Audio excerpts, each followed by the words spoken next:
for the faculties of reason. They also have the right to life, right to perpetuate, and right to reproduce.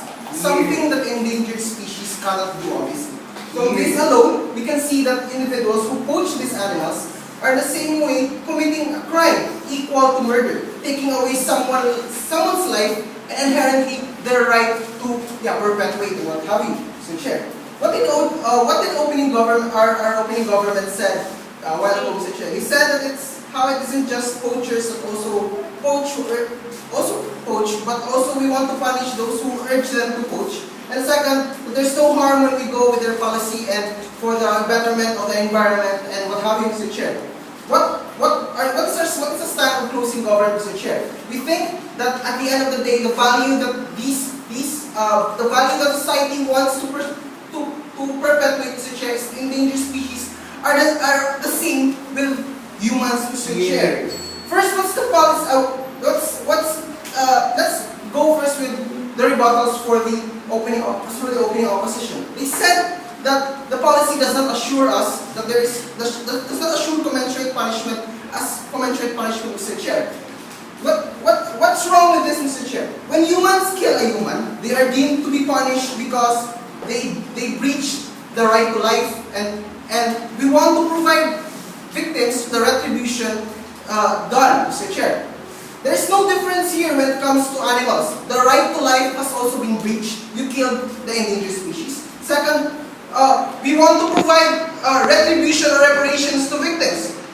Who are the victims here, Mr. Chair? As cliche as it sounds, the victims here are the future children who could have benefited for these species. And second, the species themselves, Mr. Chair. Because again, these species are more in a sense a close relative to the endangered species that you killed, Mr. Chair. In effect, we want to pay reparations to these close relatives or to these species for their loss of their right to perpetuate and reproduce, Mr. Chair.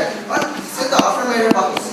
On second rebuttal, Mr. Chair, on them having no food and we want to, what have you, Mr. Chair. It's not mutually exclusive to their side. Government doesn't say that we won't give them livelihood for, Mr. Chair.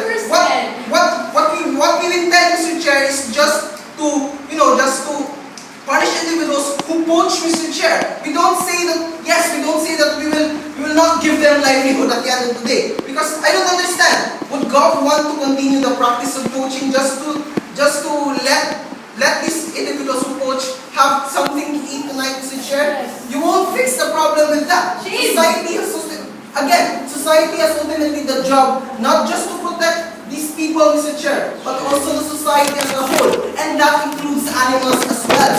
A duty for the humans and animals alike, yes. Why must the government be as fervent in its operations to help animals as it is to help people? Why do we punish people for being poor just because animals get hurt? Is the government accountable to the animal electorate? I answer that with my arguments. What are my arguments, Mr. Chair? The value of protecting these endangered species is a value that the state should protect at all costs. And second is that continuing the practice of poaching of these endangered species reaffirms the superiority stigma that is happening in our society. So something that is exclusive for closing government. What's the first argument? The value of protecting these endangered species is a value that the state should protect. The state values, what's the premise? State values these endangered species because these species represent what society is about, what is good about that state, Mr. Chair. Example is like how Philippine Eagle represents the bravery and toughness of the Filipinos, Mr. Chair. Like how some other animal whatever, or like koalas, Mr. Chair, represent the people of Australia. The kangaroos represent the people of Australia, Mr. Chair. These poachers, on the other hand, Mr. Chair, are not what the state wants or upholds at the end of the day. Or it's not what the state should protect, Mr. Chair. Thus, they are not what the state should. The state want them to represent the state, Mr. Chair. What's the conclusion? It is logical for the state to side with these endangered species in this case, Mr. Chair, since it sends a message that we do not tolerate this things that are against state values, Mr. Chair. In effect, we are making these individuals a battering ram, Mr. Chair, or an example to deter people from doing poaching or what have you, Mr. Chair. What's the second argument? Something that's, again, poaching these endangered species, Mr. Chair, reaffirms the inferiority and superiority stigma, Mr. Chair, that's happening in our society today, Mr. Chair. Attacking these species reaffirms the injustices of society, where people who are in power take advantage to people who are to these endangered species. Technically species that are inferior to us, Mr. Chair.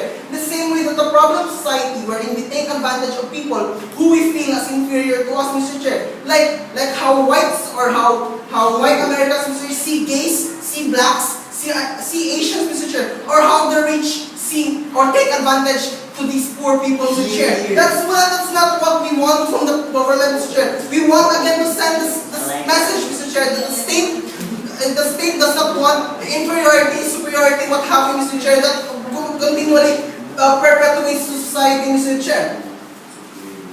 We want to erase that mentality by providing this policy, Mr. Chair, that we are all equal under the eyes of God, under the eyes of law, under the eyes of society, Mr. Chair. Humans or animals alike, Mr. Chair. At the end of the day, there's no difference with humans and animals. That's why that when we continue this absurd practice, we endanger not just these animals, Mr. Chair, and our environment, but we also endanger our society, our values, and ultimately ourselves, Mr. Chair, at the end of the day. And for that, we continue to propose.